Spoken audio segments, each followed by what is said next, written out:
파이널 최종 정리 시작하겠습니다.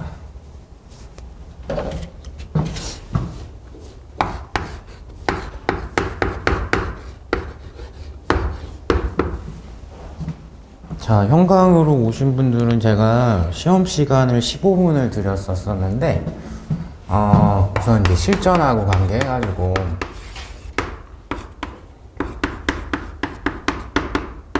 물리 이제 우리 시험 시간 60분 중에서 물리에 배정해야 되는 적당한 시간은 개인적인 편차가 있으니까 15분 내외라고 생각을 해주시면 맞을 것 같아요. 그래서 전체적으로 이제 봤을 때는 자, 전공에 따라서 조금 다를 수는 있지만 일반적으로는 생물하고 지구과학 이쪽, 특히 이제 지구과학을 가장 먼저 푸시겠죠. 웬만하면 이쪽을 20분 내외로, 그러니까 얘네들을 무시하는 게 아니라 이쪽은 이제 알고 있으면 빠르게 정답지를 선택을 할 수 있기 때문에 가급적이면 20분 이내로 이렇게 끊어주신 다음에 그 다음에 화학 관련 전공자가 아니면 물리를 푸시는 게 좋죠. 물리에 15분 정도를 투자를 하신 다음에 마지막에 화학에 충분한 시간을 배정을 해주시면 좋을 것 같아요. 그러면 이렇게 하면은 대략적으로 25분 플러스 마이너스 알파가 될 것 같은데, 그러면 이제 화학 쪽에 평소에 이제 건드리지 못할 만한 문제도 건드릴 수 있는 시간적인 여유도 생길 수가 있고 하기 때문에, 그러니까 본인이 기대치 가지고 있었던 것보다 실전에서는 조금만 더 집중을 하면은 화학에서도 상당히 이제 괜찮은 성적대가 나올 수도 있을 거라고 저는 생각을 해요. 자, 어떻게 이제 준비했냐에 따라서 달라지기는 하겠지만, 그래서 요 세 과목에서 시간 안배를 좀 잘 해주셔서 마지막에 이제 화학에다 충분한 시간을 좀 쓰실 수 있게끔 그렇게 이제 시간 연습을 평소에 조금 해주시면 좋겠다. 이렇게 이제 말씀을 드릴 수가 있을 것 같고요. 자, 그래서 두 번째로는 실전과 이제 관계해가지고는 아마 올해는 아니죠. 내년이라고 하시죠. 이번 시험에서도 난이도 같은 경우에는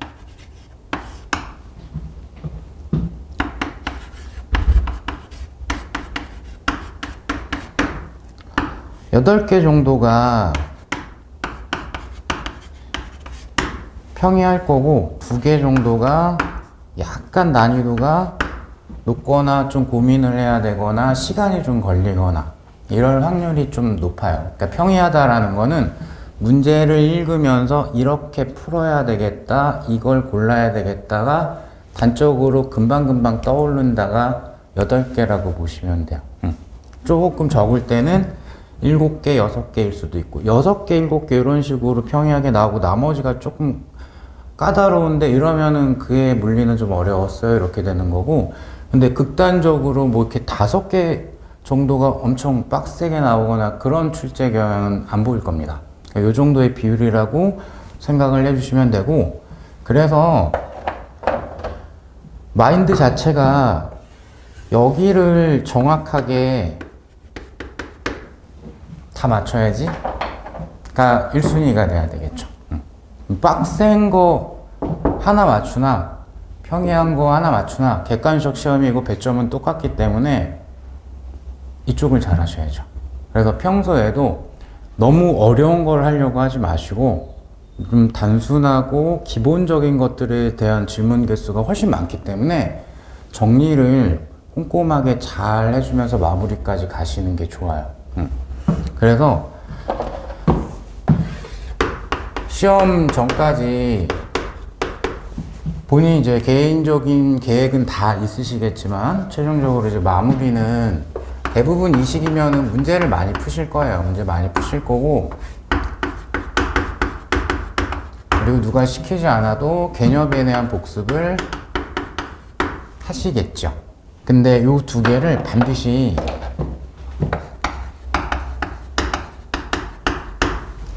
병행해 주시는 거를 매우 적극적으로 추천을 드립니다. 뭐 2, 3주 동안에 문제만 쫙 풀어 제낀다든가, 그리고 나서 뭐 일주일 동안에는 개념 복수 한 바퀴 돌린다든가, 그런 건 가급적 지양하시고, 문제 풀 때 개념 복습도 같이 하시는 식으로 해주시는 게 저는 좋다라고 생각을 합니다. 자, 그래서 이쪽이 내가 할애한 시간 배정은 좀 적어도 이쪽이 더 우선순위가 돼야 돼요. 이유는 말씀드렸습니다. 개념을 내가 꼼꼼하게 잘 정리하고 있으면 한두 개 정도만 떠올려서 바로 답을 고를 수 있는 것들이 상당수가 출제가 될 거기 때문에 이쪽에 중심을 두셔야 돼요. 그러니까 물리 문제 양치기 한다고 절대로 실력이 늘지 않습니다.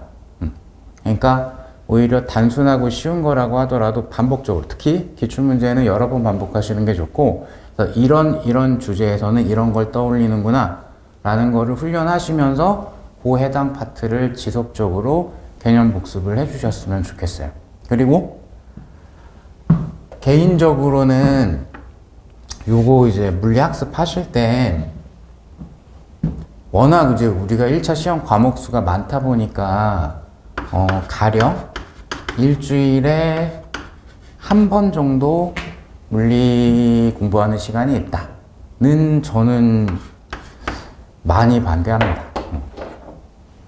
왜냐하면 이렇게 몰아가지고 하루에 6시간, 일주일에 6시간 정도 써도 감사하죠. 물리 과목이 12분의 1이니까 감사한데, 그럴 거면 6시간을 쓸 거면 1시간씩 6번을 하시는 게 나아요.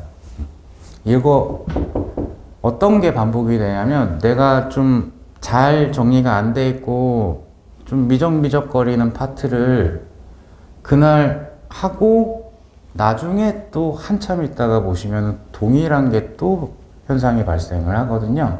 그러니까 휘발성이 관련 전공자가 아닌 휘발성이 상당히 강하기 때문에 자주 보시는 게 좋아요. 그러니까 짧은 시간을 투자해서 자주 봐야지. 그렇다고 무슨 영어 단어 공부하듯이 매일 보라는 것까지는 아니고, 횟수는 자기 이제 그 개인적인 상황에 맞춰가지고 가급적이면은 횟수는 조금 많게 하면서 시간 배분은 원래 계획했던 걸 투자하시되 거기에서 시간을 이렇게 딱 나눠가지고 자주 보시는 거를 상당히 추천을 줍니다.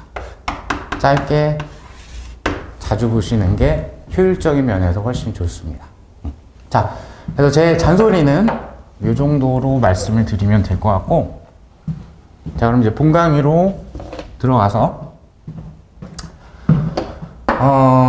일단은 뭐 이거 대부분 다 알고 계실 건데,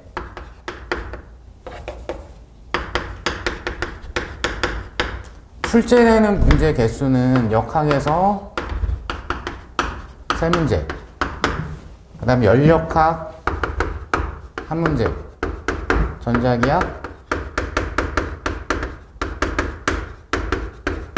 3문제, 파동학 2문제, 1문제, 그 다음에 현대물리 파트 2문제. 이 비율은 거의 안 변할 겁니다. 그래서 출제가 이런 식으로 될 건데, 오늘 이제 조금 연습해 보셨고 모의고사 보시면서도 연습을 이제 또 하시겠지만, 가급적이면은 실전에서는 제 추천은 그냥 순서대로 푸셨으면 좋겠어요.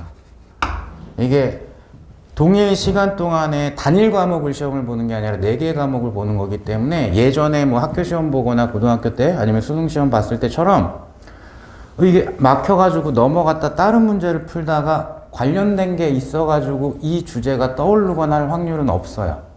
아예 다른 과목으로 넘어가 버리기 때문에.